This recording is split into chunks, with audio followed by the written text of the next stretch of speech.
ថ្មីមកគាត់ឡើងតែងចាស់ខ្មាស់សង្សារចាំងគ្មានពាក្យវាចាចង់រកជួលប្រុសស្អាតស្អាតមកបណ្ដាមួយថ្ងៃ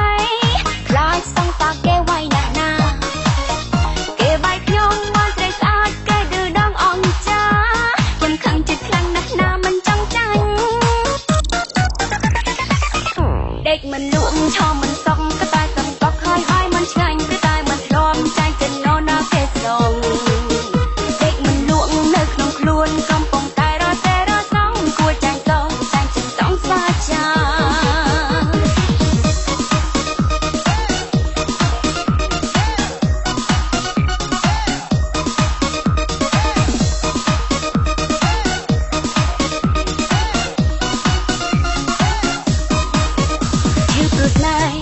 មកឲ្យសើខ្ចីយកសង្សារថ្មីមកដូចសង្សារចាំងតែសង្សារថ្មីមកគាត់ឡើងតែងចាស់